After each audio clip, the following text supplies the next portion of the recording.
Market की और आपको बताएंगे कि मार्केट में क्या कुछ चल रहा है। आपको मार्केट मंत्रा भी देंगे। तो देखिए, भारत की खुदरा महंगाई की अगर बात करें तो भारत की खुदरा महंगाई 3.34 हुई है। महंगाई कम होने से ब्याज दर कम होने की संभावना। इसके अलावा क्रूड ऑयल की कीमतों में $5 की गिरावट की संभावना है। सोने के दाम बढ़ने की भी संभावना है। फ्रांस के परफ्यूम कारोबार में बढ़त नजर आ रही है।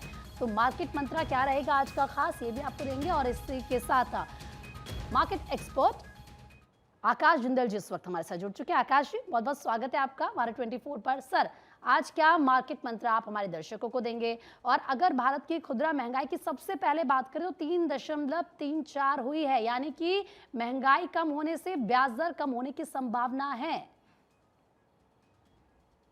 बहुत ही इंपॉर्टेंट और बहुत ही रेलिवेंट पॉइंट आपने उठाया प्रीति जी, बिल्कुल सही आपके। इन्फ्लेशन हमारी, सबसे पहले तो दर्शकों को बता दूं, 4% टू 6% का आरबीआई का बैंड है, कंफर्ट लेवल है।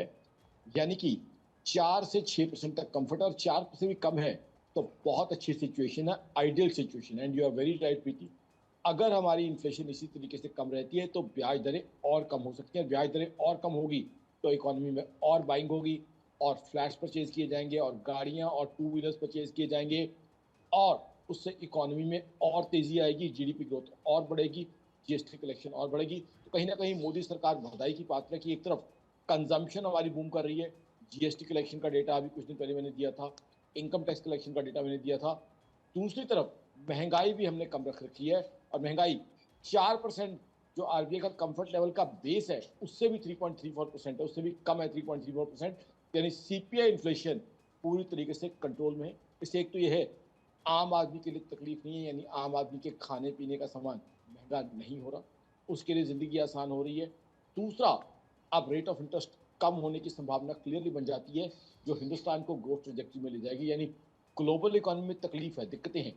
ग्लोबल इकोनॉमी चाहे टैरिफ वॉर की बात करें, या रशिया यूक्रेन वॉर की बात करें, या इसराइल इशू की बात करें, वो दिक्कतें पैदा कर रहा है। बट हिंदुस्तान के लिए एक बहुत बड़ी अचीवमेंट है, आम आदमी के लिए भी, मार्केट्स के लिए भी, सरकार के लिए भी, कि हमारी रिटेल इन्फ्लेशन मात्र 3.34% है। जबकि ये वक्त ऐसा है कि जब बाइंग और कंजम्पशन दबा के होती है और बढ़ सकती है। और अगला जो महीना है वो हॉलीडे सीजन का है, उसके अंदर मेरे हिसाब से और भी जीएसटी कलेक्शन हमारा बढ़ना चाहिए, क्योंकि महंगाई कम है तो लोग मोटिवेट होंगे ज़्यादा से ज़्यादा छुट्टियां मनाने के लिए, हिल स्टेशन पर जाने के लिए। और वो जीडीपी ग्रोथ और जीएसटी कलेक्शन और इनकम टैक्स कलेक्शन तीनों को बढ़ाता है। यानी हिंदुस्तान की इकोनॉमी आज बहुत बढ़िया तरक्की, बहुत ही एग्जेम्पलरी ग्रोथ शो कर रही है, इसके बारे में कोई शक नहीं है। जबकि ग्लोबल इकोनॉमी डामाडोल है, ग्लोबल इकोनॉमी में दिक्कतें हैं, बट हिंदुस्तान की कंजम्पशन, हिंदुस्तान की ग्रोथ, तभी तो आज चाइना की हालत खराब है डिफ्लेशन के कारण, क्योंकि उसने अपने आप को ग्लोबल इकोनॉमी पे डिपेंडेंट किया, उसने एक्सपोर्ट्स पे डिपेंडेंट किया। जबकि हिंदुस्तान की डोमेस्टिक डिमांड और डोमेस्टिक कंजम्पशन बूम कर रही है, बूस्ट कर रही है, जो हिंदुस्तान की इकोनॉमी को ग्रोथ दे रही है।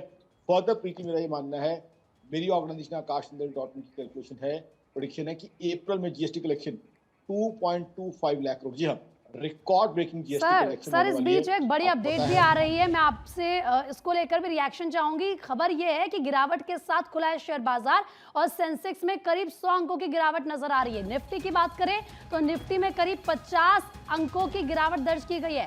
सर, इसको लेकर क्या रिएक्शन रहेगा आपका? ग्लोबल इकोनॉमी में संकेत अच्छे नहीं है।